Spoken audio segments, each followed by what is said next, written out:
Mainline gambling is a very heavy business, and Las Vegas makes Reno seem like your friendly neighborhood grocery store. For a loser, Vegas is the meanest town on earth. Until about a year ago, there was a giant billboard on the outskirts of Las Vegas saying, "Don't gamble with marijuana. Possession, 20 years, sale, life." So I was not entirely at ease drifting around the casinos on this Saturday night with a car full of marijuana and a head full of acid. We drove over to the Desert Inn to catch the Debbie Reynolds Harry James show. My attorney was scanning the Vegas visitor, looking for hints of action.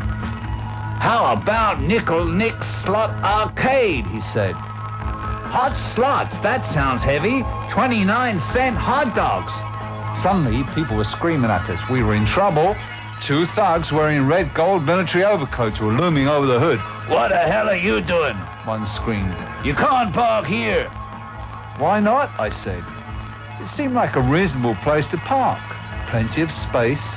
I've been looking for a parking spot for what seemed, well, for hours and hours. Too long. I was about ready to abandon the car and call a taxi.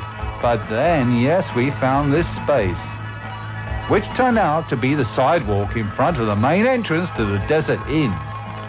I had run over so many curves by this time that I hadn't even noticed the last one. But now we found ourselves in a position that was hard to explain, blocking the entrance, thugs yelling at us, bad confusion. My attorney was out of the car in a flash, waving a $5 bill. "We want this car parked. I'm an old friend of Debbie's. I used to romp with her." For a moment, I thought he'd blown it.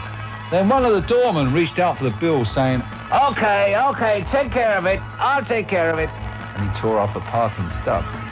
"Holy shit," I said as we hurried through the lobby. "They almost had us there. That was quick thinking." "What do you expect? I am your attorney, and you owe me $5, and I want it now."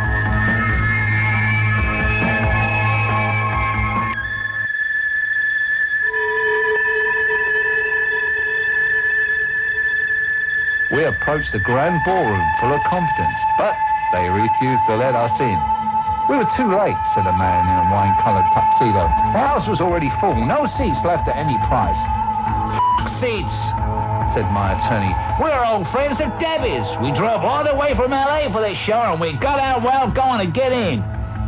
The tux man began jabbering about fire regulations, but my attorney refused to listen.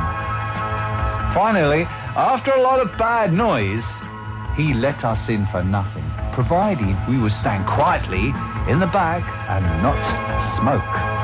We promised, but the moment we got inside, we lost control. The tension had been too great. Debbie Reynolds was yucking across the stage in a silver afro wig to the tune of Sergeant Pepper from the Golden Trumpet of Harry James. "Jesus creeping shit," said my attorney. "We've wandered into a time capsule." Heavy hands grabbed our shoulders. I jammed the hash pipe back into my pocket just in time. We were dragged across the lobby and held against the front door by goons until our car was fetched. "Okay, get lost," said the wine tux man. "We're giving you a break. If Debbie has friends like you guys, she's in worse trouble than I thought." "We'll see about this," said my attorney.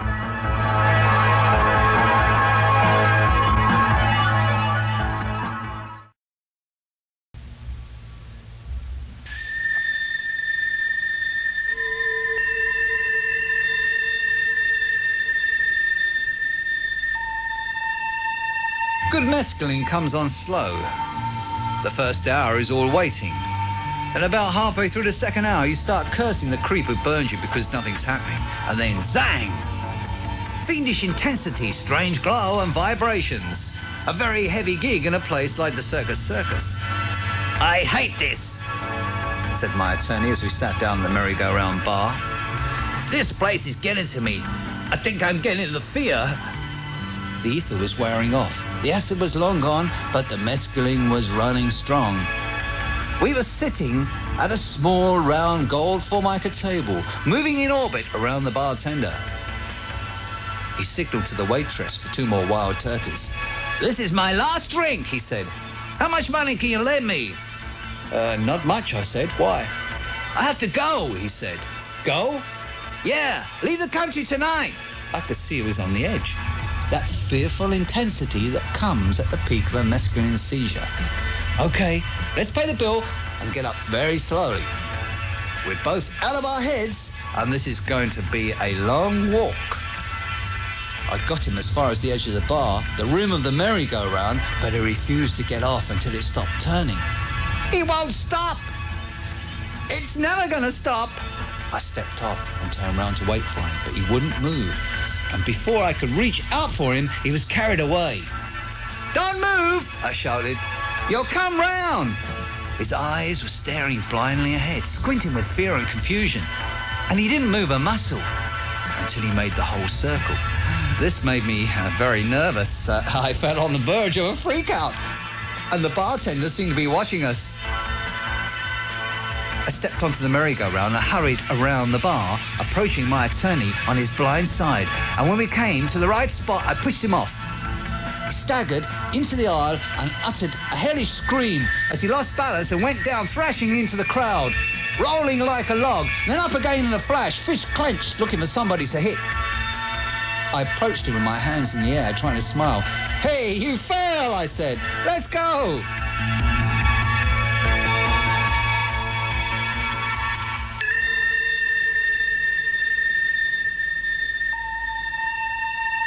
The circus is what the whole hep world would be doing on Saturday night if the Nazis had won the war. This is the Sixth Reich.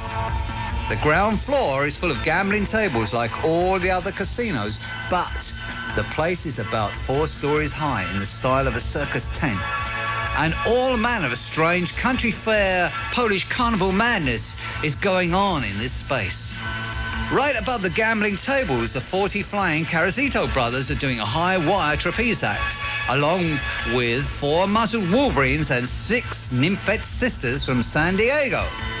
So you're down on the main floor playing blackjack, and the stakes are getting higher when suddenly you chose to look up, and there, right smack above your head, is a half-naked 14-year-old girl being chased through the air by a snarling wolverine, which is suddenly locked in a death battle with 2 silver-painted poleaxes who come swinging down from opposite sides of the balcony and meet in mid-air on the wolverine's neck.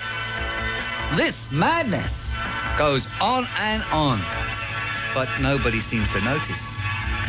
Meanwhile, on all the upstairs balconies, the customers are being hustled by every conceivable sort of bizarre shuck. All kinds of funhouse-type booths. Shoot the pasties off the nipples of a 10-foot bull dyke and win a cotton candy goat. Stand in front of this fantastic machine, my friend, and just for 99 cents, your likeness will appear 200 foot tall on a screen above downtown Las Vegas. 99 cents more for a voice message. Say whatever you want, fella. They'll hear you. Don't worry about that. Remember, you'll be 200 feet tall. Jesus Christ, I could see myself lying in bed in a mint hotel, half asleep and staring idly out the window when suddenly a vicious Nazi drunkard appears, 200 feet tall, in the midnight sky, screaming gibberish at the world. This is not a good town for psychedelic drugs.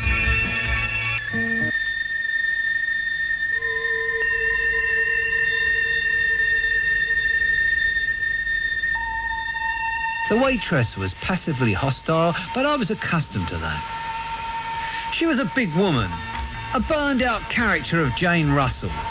Big head of dark hair, face slashed with lipstick, and a 48 double E chest. That was probably spectacular about 20 years ago. Yum, yum. But now, she was strapped up in a giant, pink, elastic brassiere that showed like a bandage through the sweaty rayon of her uniform. My attorney had no newspaper or anything else to compel his attention, so he focused out of boredom on the waitress. She was taking our orders like a robot when he punched through her crust with a demand for 2 glasses of ice with water. I noticed the waitress seemed tense. About 10 minutes later, when she brought the hamburgers, I saw my attorney hand her a napkin with something printed on it. He did it very casually, with no expression at all on his face, but I knew from the vibes that our peace was about to be shattered. "What was that?" I asked him. He shrugged, smiled vaguely at the waitress who was standing about 10 feet away at the end of the counter, keeping her back to us while she pondered the napkin. Finally, she turned and stared. And then she stepped resolutely forward and tossed the napkin at my attorney. "What's this?" she snapped. "A napkin," said my attorney. There was a moment of nasty silence. Then she began screaming, "Don't give me that bullshit! I know what it means, you goddamn fat pimp bastard!" My attorney picked up the napkin and looked at what he'd written. "That's the name of a horse I used to own," he said calmly. "You son of a bitch," she screamed. Jesus. I thought, what's happening? I picked up the napkin and read what the bastard had printed on it in careful red letters. "Backdoor Beauty," with a question mark.